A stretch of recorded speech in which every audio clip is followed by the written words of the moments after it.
വരുൺ തൻ്റെ അടുത്തേക്ക് നീങ്ങി വരുന്നത് കണ്ടതും നന്ദനിക്ക് സകല നിയന്ത്രണങ്ങളും വിട്ടു. അവൻ്റെ വലതുകരം അവളുടെ കാലിൻ്റെ അടിവശത്തേക്കാണ് നീങ്ങുന്നത്. നന്ദനയാണെങ്കിൽ സർവ്വശക്തിയും ഉപയോഗിച്ചു. എന്നിട്ട് അവൻ്റെ വലത് കൈത്തണ്ടയിൽ ഒരൊറ്റ കടിയായിരുന്നു.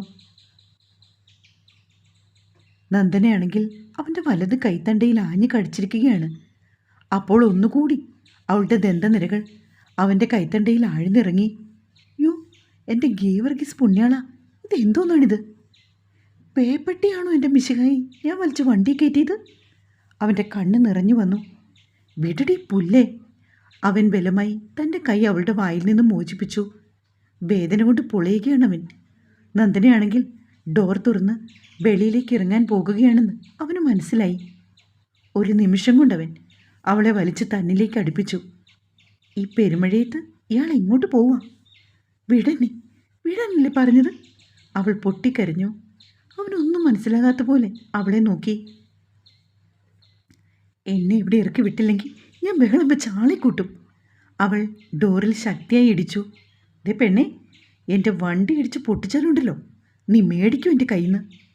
അവൻ കൈ ഓങ്ങിയെങ്കിലും അതുപോലെ താഴേക്കിട്ടു. വല്ലാത്ത വേദന. കണ്ണീരാൽ കുതിർന്ന് അവളുടെ കൺമഷിയെല്ലാം പടർന്നിരിക്കുന്നു. അവൻ അവളെ തന്നിൽ നിന്ന് അടർത്തി മാറ്റി.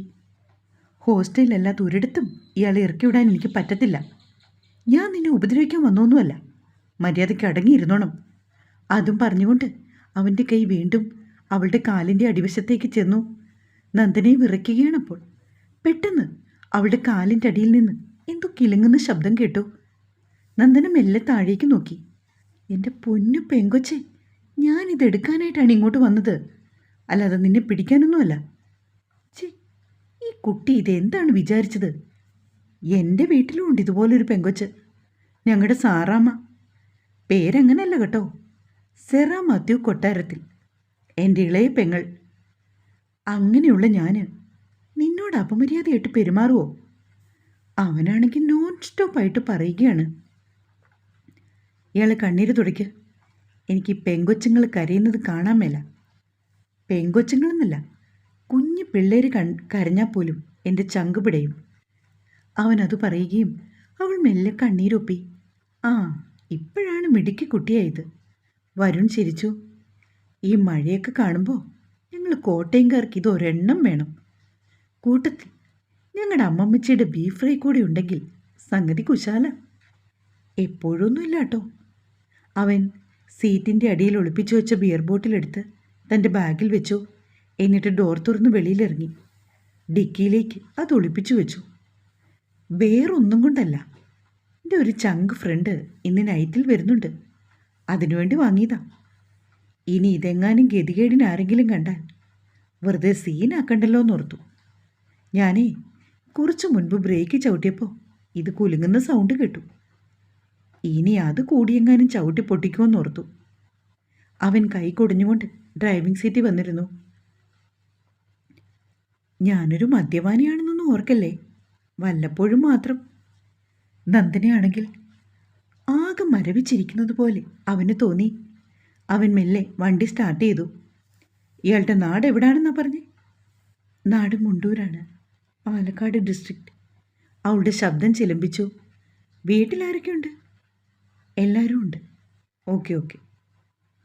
ഇയാൾക്കിപ്പോഴും പേടി വിട്ടുമാറിയിട്ടില്ലല്ലേ? അവൻ ചോദിച്ചു. അങ്ങനൊന്നുമില്ല.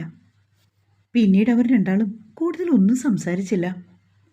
ഓവറാക്കി ചളമാക്കേണ്ടെന്ന് അവൻ ഉറപ്പിച്ചു. ഇത്തിരി ആക്രാന്തം കൂടിപ്പോയല്ലോ മോനെ. അവൻ ഒന്നും വിശ്വസിച്ചു. നന്ദന വെളിയിലേക്ക് നോക്കിയിരിക്കുകയാണ്. കാഴ്ചകൾ കാണുന്നുണ്ടെങ്കിലും മനസ്സ് ഇവിടെയൊന്നുമല്ലെന്ന് വരുണിന് തോന്നി. ഹോസ്റ്റലിൻ്റെ മുൻപിൽ അവളെ ഇറക്കി. അതെ, ഐ എം സോറി കേട്ടോ. ഞാൻ അറിയാതെ പെട്ടെന്ന് എനിക്ക് സോറി. അവൾ ഡ്രൈവിംഗ് സീറ്റിൻ്റെ അടുത്ത് വന്ന് അവനോട് മെല്ലെ പറഞ്ഞു. ഏയ്, ഇറ്റ്സ് ഓക്കെ. ഞാൻ കുറച്ച് വകതിരിവ് കാണിക്കണമായിരുന്നു. അതെനിക്ക് പിന്നീടാ തോന്നിയേ. അതെ, ടീന ചേച്ചിയോട് പറയണ്ട കേട്ടോ. നോനു, നെവർ. ഇത് ഞാൻ അങ്ങോട്ട് പറയാനിരിക്കുമായിരുന്നു. ശരിയെന്നാൽ ഓക്കെ. ഒരു ടാറ്റയും കൊടുത്ത് ഗ്ലാസ് മെല്ലെ കയറ്റിയിട്ട് അവൻ വണ്ടി മുൻപോട്ടെടുത്തു. തൻ്റെ വലത് കൈയിലേക്ക് അവൻ നോക്കി. അവൾ കടിച്ച പാട് ചുവന്ന് തിണർത്ത് കിടക്കുകയാണ്. അവൻ മെല്ലെ അവിടെ ഒന്ന് തലോടി. വല്ലാത്ത നീറ്റൽ. എന്നാലും ഈ വേദനയിലും എന്തോ ഒരു സുഖം, ഇതുവരെ തോന്നാത്ത ഒരനുഭൂതി. മോനെ വരുൺ, നീ പെട്ടു, ശരിക്കും നീ പെട്ടു, അതുറപ്പാ, അവൻ മനസ്സിലോർത്തു. പതഞ്ഞു പൊങ്ങിയ ഗ്ലാസ് എടുത്ത് ചുണ്ടോട് ചേർക്കുകയാണ് വരുൺ. പൂർണിമയുടെ കൊച്ചച്ഛൻ്റെ മോളുടെ കല്യാണം. കഷ്ടകാലത്തിന് കൊച്ചച്ഛൻ തട്ടിപ്പോയിട്ട് 1 വർഷം കഴിഞ്ഞു. അതുകൊണ്ട് ആ പെണ്ണിന് 2 പവനെങ്കിലും കൊടുക്കണമെന്ന് പറഞ്ഞ് അവളൊരു സമാധാനം തരുന്നില്ല. ഗോപേ, നീ ഇതേത് ലോകത്താണ്? ഞാൻ പറയുന്നത് വല്ലതും നീ കേൾക്കുന്നുണ്ടോ? നീരജിന് ദേഷ്യം വന്നു. ഒന്നും കേൾക്കുന്നില്ല മോനെ. ഇന്ന് കാലത്തെ മുതൽ എൻ്റെ മനസ്സ് നിറയെ അവളാണ്, അവൾ മാത്രം. അവൻ ജനാലയുടെ അരികിലേക്ക് ചെന്ന് നിന്നു. ആര്? നീ ആരുടെ കാര്യമാണ് പറയുന്നത്? ഒന്ന് തെളിച്ചു പറയടാ. തൽക്കാലം നീ ഇത്ര അറിഞ്ഞാൽ മതി, ബാക്കിയെല്ലാം വഴിയേ പറയാം. ഫസ്റ്റ് ലവ് ആ ഫാത്തിമ അല്ലേ? അവൾ പോയത് പിന്നെ അച്ചായൻ ഇത്തിരി ഒതുങ്ങിയതായിരുന്നു. ഇനി പുതിയത് ഏതാണാവോ? ഒന്ന് പോടാ. അതൊക്കെ നമ്മുടെ പ്രായത്തിൻ്റെ ഓരോരോ ചാബല്യങ്ങൾ. അതിനാണോ ഇങ്ങനെയൊക്കെ പറയുന്നത്? ചാബല്യങ്ങൾ. ഒന്ന് പോടാ കോപ്പേ. But Neeraj, still I am serious, very very serious. Okay, ഞാൻ പോവാം. ഇല്ലെങ്കിൽ പൂർണിമ ഡോർ ലോക്ക് ചെയ്യും. എന്തൊരു ദുർവിധിയാണടാ. ചെല്ല്. അവൻ നീരജിൻ്റെ തോളിൽ തട്ടി. അവൻ്റെ വീടിൻ്റെ ഓപ്പോസിറ്റ് സൈഡിലാണ് നീരജ് താമസിക്കുന്നത്. അവൻ്റെ കമ്പനിയിലാണ് നീരജും ഭാര്യയും വർക്ക് ചെയ്യുന്നത്. എല്ലാ മാസവും 22 ആ ഡേറ്റിൽ നീരജും വരുണും ഓരോ ബിയർ പൊട്ടിക്കും. അതിന് വന്നതാണവൻ. അവൻ യാത്ര പറഞ്ഞു പോയതും വരുൺ ഡോർ ലോക്ക് ചെയ്തു. നന്ദന അവളെ കണ്ടപ്പോൾ മുതൽ തുടങ്ങിയതാണ് ഈ ഇളക്കം. അവളെ കാറിൽ വെച്ച് വലിച്ച് തന്നോട് ചേർത്തപ്പോൾ അവളിൽ നിന്ന് ഉതിർന്നു വന്ന പനിനീരിൻ്റെ സുഗന്ധം. ഓർക്കാൻ കൂടി വയ്യ.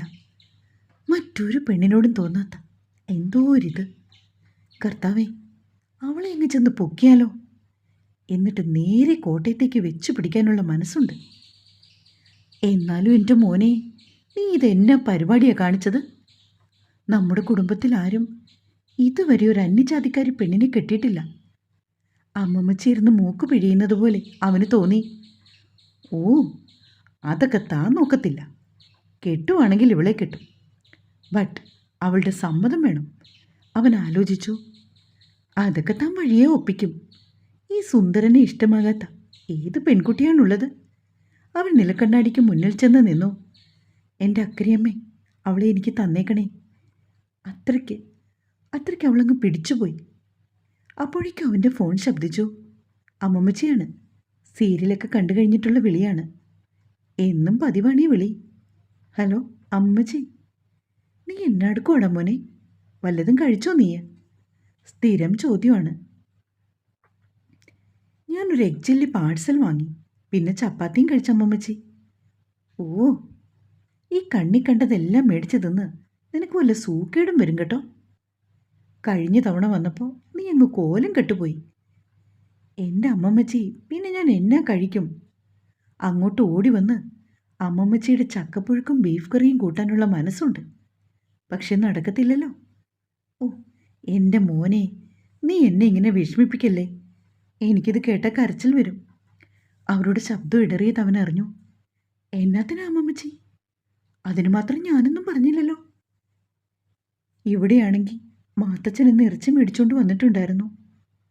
തെക്കേലെ സോമൻ്റെ പോത്തിനെ വെട്ടി. അതുകൊണ്ട് നല്ല പോത്തിറച്ചി കിട്ടി. പിന്നെ വറീദിനെ കൊണ്ടൊരു ചക്കയെ ഇടിപ്പിച്ചു. അപ്പോൾ എല്ലാം വെട്ടി വിഴുങ്ങിക്കഴിഞ്ഞുള്ള വിളിയാണല്ലേ? എന്നെ അങ്ങ് കൊല്ല്. നീ ഇനി എന്നാടാ മക്കളെ വരുന്നത്? ഉടനെ ലീവ് കിട്ടുമോ? ഞാൻ നോക്കട്ടെ. അമ്മമ്മച്ചിയുടെ ബീഫ് കറി, ആ കൈപുണ്യം, അത് ഓർക്കുമ്പോൾ വായി കപ്പലോടും. എടാ പതുക്കെ പറ, ആൻസി കേൾക്കണ്ടാട്ടോ. പിന്നെ അത് മതി. അമ്മമ്മച്ചിയുടെ പിറുപിറുക്കെ കേട്ട് അവൻ ചിരിച്ചു. അമ്മച്ചി അവനോട് കാര്യം പറഞ്ഞോ? പപ്പയുടെ സംസാരം അവൻ്റെ കാതിൽ മുഴങ്ങി. ഞാനത് മറന്നു മോനെ. എടാ വരുൺകുട്ടാ, ആ മതി മതി, ആ ഫോണിങ്ങിതാ, ഞാൻ പറയാം. ഫോൺ പപ്പയ്ക്ക് കൈമാറിയത് അവനറിഞ്ഞു. ഹലോ പപ്പ. ആ, ഇന്നലെ ജോയിച്ചൻ വന്നിട്ട് എന്നാ പറഞ്ഞു പോയടാ? പ്രത്യേകിച്ചൊന്നും പറഞ്ഞില്ല പപ്പ, അങ്കിള് ബിസിയായിരുന്നു. സൂസന്നയുടെ ഏതോ അമ്മാച്ചൻ്റെ മകളുടെ മകളുണ്ടെന്ന്. പെണ്ണ് UK BSc നേഴ്സാണ്. അവളുടെ പേരൻസ് അവിടെ സെറ്റിൽഡാണെന്ന്. നാട്ടിലാണെങ്കിൽ തിരുവല്ലയിലാണ് അവരുടെ തറവാട്. കുന്നേൽപ്പറമ്പിൽ എന്ന് പറഞ്ഞാൽ അറിയാത്തവരാരുമില്ല. പെണ്ണിനെ കാണാനും സുന്ദരിയാണെന്ന്. നിനക്ക് താല്പര്യമുണ്ടോ? നമുക്ക് നോക്കിയാലോ? വരുൺ തൻ്റെ വലതുകരം ഭിത്തിയിലേക്ക് ഊർന്നു വെച്ചിട്ടുണ്ട്. നന്ദനെ കടിച്ച പാട് അപ്പോഴും തിണർത്ത് കിടക്കുന്നു. വെച്ചിട്ടുണ്ടടി കാന്താരി. എന്താ, നീ വല്ലതും പറഞ്ഞോ? ഇല്ല പപ്പ, ദിവസങ്ങളുണ്ടല്ലോ, നമുക്ക് നോക്കാം. മമ്മി എവിടെ? അതല്ലല്ലോ ഞാൻ പറഞ്ഞത്. നീ ഒരു തീരുമാനം പറ. ഇത് നോക്കണോ? അത് പപ്പ, സാറാമ്മയുടെ കെട്ട് കഴിഞ്ഞിട്ട് മതി. അത് നീയാന്നോടാ തീരുമാനിക്കുന്നത്? വയസ്സ് 28ആയി. ഇനി എന്നാ? മൂക്കി പല്ലു മുളച്ചിട്ടോ? മമ്മിയുടെ ഊഴവാണ് അടുത്തത്. തുടങ്ങി. എൻ്റെ മമ്മി ഞാനിങ്ങനെ ബാച്ചിലറായി കഴിയുന്നത് കണ്ടിട്ട് മമ്മിക്കങ്ങ് സുഖിക്കുന്നില്ലല്ലേ? ഈ പാവം ജീവിച്ചു പൊയ്ക്കോട്ടെ. നീ എൻ്റെ കയ്യിൽ നിന്ന് മേടിക്കും കേട്ടോ. ഇത് നമ്മൾ ഉറപ്പിക്കാൻ പോവാ. പിന്നെ അത് മമ്മിയാണോ തീരുമാനിക്കുന്നത്? ഞാനൊന്ന് ആലോചിക്കട്ടെ. എന്തായാലും ഒരാഴ്ച, അതിനുള്ളിൽ പറയാം. എന്തോന്ന് ഒരാഴ്ച? 1 മണിക്കൂർ, അതിനുള്ളിൽ നീ ഇങ്ങോട്ട് പറഞ്ഞാൽ മതി. മമ്മിയാൾ ജഗജില്ലിയാണെന്ന് അമ്മമ്മച്ചി പറയുന്നത് സത്യമാണെന്ന് അവൻ ഓർത്തു. സാറാമ്മ എന്തിയേ? അവൾ കിച്ചണിലാണ്, ഞാൻ കൊടുക്കാം. മമ്മി ഫോണുമായി അടുക്കളയിലേക്ക് നടന്നു. മിക്സിയുടെ ശബ്ദം മുഴങ്ങിക്കേൾക്കാം. ഹലോ ഇച്ചായ, 1 മിനിറ്റ്. മിക്സിയുടെ ശബ്ദത്തേക്കാൾ ഉച്ചത്തിലാണ് അവളുടെ ശബ്ദം. ചെവി പൊട്ടിക്കാതെടി. പറ ഇച്ചായ. മമ്മി പറഞ്ഞ പെങ്കൊച്ച് സുന്ദരിയാണ്. പേര് കാതറിൻ. നമുക്കങ്ങോട്ട് ഉറപ്പിച്ചാലോ? നീ മിണ്ടാതെ അവിടെ നിൽക്ക്. അതൊക്കെ അതിൻ്റെ സമയത്ത് നടക്കും. എന്നാ സമയം? എങ്കിൽ ആ കണിയാൻ രാഘവൻ ചേട്ടൻ്റെ അടുത്ത് പോയാലോ? നമ്മുടെ രാഹുലിൻ്റെ അമ്മാവൻ. നീ മതം മാറ്റൂ എന്നെക്കൊണ്ട്? അതല്ല പറഞ്ഞേ. ഇച്ചായൻ്റെ സമയം ഒന്ന് നോക്കിക്കാന്നാ ഞാൻ ഉദ്ദേശിച്ചത്. അങ്ങനെ. നീ അവിടെ കിടന്ന് ബഹളം കൂട്ടാതെ. ഞാൻ എന്തായാലും നിന്റെ മിന്നുകെട്ട് കഴിഞ്ഞേ കിട്ടൂ. അത് 3 തരം. പിന്നെ അത് ഞാൻ തീരുമാനിച്ചോളാം. മമ്മി ഫോൺ മേടിച്ചെന്ന് മനസ്സിലാക്കിയതും അവൻ കോൾ കട്ട് ചെയ്തു. കണ്ടോ ഇവൻ ഫോൺ കട്ട് ചെയ്തു. ഇവനിത് എന്നാ ഭാവിച്ചാ? ഇനി ഇവൻ്റെ മനസ്സിലാരെങ്കിലും ഉണ്ടോ? രാത്രി കിടക്കാൻ നേരം ആൻസി ഭർത്താവിനോട് ചോദിച്ചു. പിന്നെ ഉണ്ട് എടി, അവൻ എൻ്റെ മോനാണ് കേട്ടോ. അതാ എൻ്റെ സംശയം. ആൻസി അയാളെ ഒന്ന് നോക്കി. ചെവിക്കല്ല് തീർത്ത് മേടിക്കുന്നീ കേട്ടോ. എന്നതാടി നിനക്കിത്ര സംശയം? ഞാനൊരു തമാശ പറഞ്ഞതല്ലേ. അപ്പോഴേക്കും നിങ്ങളുടെ മട്ടുമാറിയോ? ഈ കൊട്ടാരത്തിലെ രാജ്ഞിയായിട്ട് നീ വിലസുന്നതും പേര് ഒരുമാതിരി മറ്റേ ഡയലോഗും. അയാൾ പുതുപ്പെടുത്ത് ദേഹത്തേക്കിട്ടു. എൻ്റെ ദൈവമേ, അവന് നല്ല കുടുംബത്തിൽ നിന്നൊരു പെണ്ണ് കിട്ടിയാൽ മതിയായിരുന്നു. നീ കിടന്നുറങ്ങാൻ നോക്കാൻസി. നേരം കുറിയായി അവൾ തുടങ്ങിയിട്ട്. അയാൾ കണ്ണുകൾ അടച്ചു. വൈബ്രേഷൻ വന്നപ്പോൾ വരുൺ ഫോണെടുത്ത് നോക്കി. സാറാമ്മ ചക്കപ്പുഴുക്കും പോത്തുകറിയും തട്ടുന്ന ഫോട്ടോയാണ്.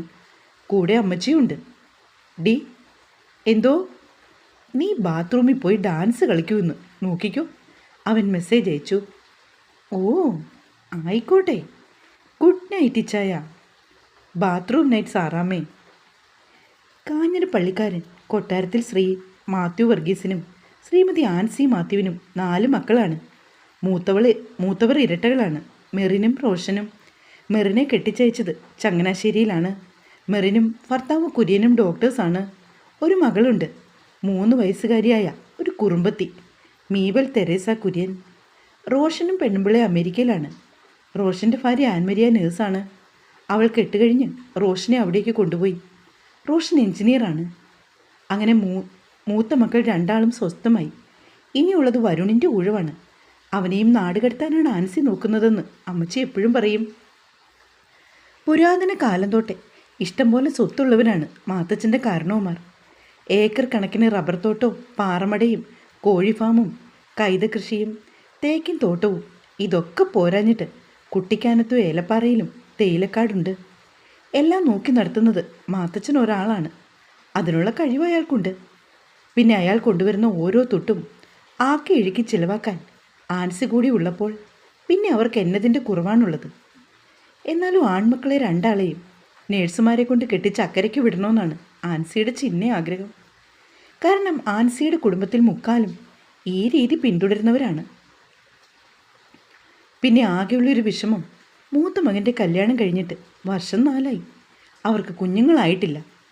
ഈ വർഷത്തെ കത്തീഡ്രൽ പള്ളി പെരുന്നാൾ റോഷനെ കൊണ്ട് നടത്താമെന്ന് ആൻസി നേർന്നിട്ടുണ്ട്.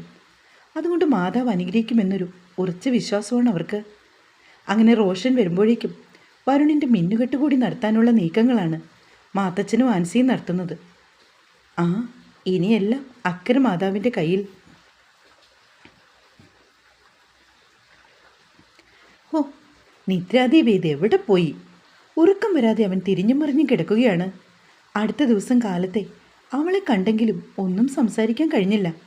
തന്നെയുമല്ല, കൂടെ വേറെ ആരൊക്കെയോ ഉണ്ടായിരുന്നു. എന്നാലും ഒന്ന് കണ്ടല്ലോ, അത് മതി, അത് ധാരാളം മതി. ആകെയുള്ളൊരു പ്രതീക്ഷ ടീനയാണ്. അവൾ വന്നിട്ട് വേണം ഒന്നുകൂടി കാറിൽ കയറ്റാൻ. ഇടയ്ക്ക് ബ്രേക്ക് ടൈമിൽ അവളെ കണ്ടപ്പോൾ തന്നോട് അവൾ സംസാരിച്ചു. ടീന ചേച്ചിയെ വിളിച്ചിട്ട് കിട്ടുന്നില്ല. ഞാൻ കുറേ ട്രൈ ചെയ്തു. ഞാനും വിളിച്ചു. ഫോൺ കംപ്ലൈൻ്റ് ആണോ എന്ന് ഡൗട്ട്. വേറെ ഏതെങ്കിലും നമ്പർ അറിയോ? അവൾ ചോദിച്ചു. റിസപ്ഷനിൽ നിൽക്കുന്ന മീരയുടെ മുഖം ഇരുണ്ടാണിരിക്കുന്നതെന്ന് അവന് തോന്നി. അപ്പോഴേക്കും ശില്പ അങ്ങോട്ട് നടന്നു വന്നു. ഹായ് വരുൺ. ഹായ്. ഇതാരാ? നിൻ്റെ സിസ്റ്ററാണോ? കണ്ടിട്ട് നല്ല സാമ്യമുണ്ട്. അവൾ ആക്കിയതാണെന്ന് അവന് മനസ്സിലായി. അല്ലടി, എൻ്റെ ഫ്രണ്ടിൻ്റെ സിസ്റ്ററാണ്. അപ്പം നിൻ്റെയും സിസ്റ്റർ ആകില്ലേ? അവൾ ഒന്നിളകി ചിരിച്ചു. അന്യൻ്റെ മുതൽ ഞാൻ ആഗ്രഹിക്കാറില്ല. ആട്ടെ, നീ ഇതെങ്ങോട്ടാ? ഞാൻ ജസ്റ്റ് ക്യാൻറ്റീൻ വരെ പോവുക. ഓക്കെ ഓക്കെ, എങ്കിൽ ചേട്ടത്തി ചെല്ല്.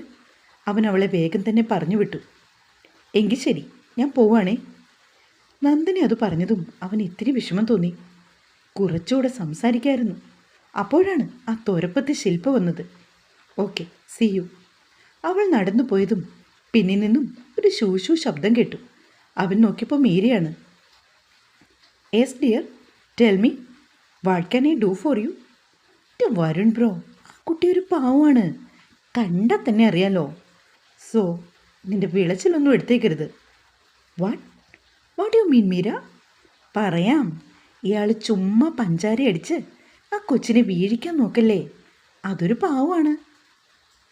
എടോ, ഞാൻ എത്ര പേരെ പഞ്ചാര അടിച്ച് വീഴ്ത്തി, താൻ പറ. ആ ഫാത്തിമ, അവളുമായിട്ട് തന്നെ ലവ് അല്ലായിരുന്നോ? എൻ്റെ വേളാങ്കണ്ണി മാതാവേ, ഈ കുട്ടി ഇതെന്തൊക്കെയാണ് പറയുന്നത്? ഫാത്തിമയോ? താനീ പറഞ്ഞത് അവളെങ്ങാനും അറിയണം. അറിഞ്ഞാലിപ്പോൾ എന്താ? സത്യമല്ലേ ഞാൻ പറഞ്ഞത്? സത്യം? എന്ത് സത്യം? കല്ല് വെച്ച നുണ പറഞ്ഞിട്ട്? ചേ, ഓ, താൻ ഒരുപാട് ആക്ഷൻ എടുക്കാതെ. തന്നെ ഞാൻ 2 ഇയറായിട്ട് കാണുന്നതല്ലേ. ഡോ, എൻ്റെ ഫ്രണ്ടുണ്ട് റാഷിദ്, ഒരു ഈരാട്ട് പേട്ടക്കാരൻ ചുള്ളൻ. ഞങ്ങൾ ബിടെക് മുതൽ ഒരുമിച്ചായിരുന്നു. ഞങ്ങളുടെ ജൂനിയറായിരുന്നു പാത്തു. അന്നു മുതൽ പാത്തുവിനെ നോക്കി വെച്ചതാണ് റാഷിദ്. അവൻ്റെ ലൈനായ അവളോട് എനിക്ക് പ്രേമമല്ലേ. ഛേ. അവൻ പോക്കറ്റിൽ നിന്ന് മൊബൈൽ എടുത്തു. ഫാത്തിമ വെഡ്സ് റാഷിദ് എന്നെഴുതിയ ഒരു ഇൻവിറ്റേഷൻ കാർഡ് കാണിച്ചു. മീര അവനെ ഒന്ന് നോക്കി. ലെവൽ ഇൻവിറ്റേഷൻ കാർഡ് അയച്ചു തന്നത്. എന്നെ കാണിക്കണ്ട, തനിച്ചങ്ങ് കണ്ടാൽ മതി. അസൂയയ്ക്കും കഷണ്ടിക്കും മരുന്നില്ല അല്ലേ മീര? അവൻ നടന്നു നീങ്ങി.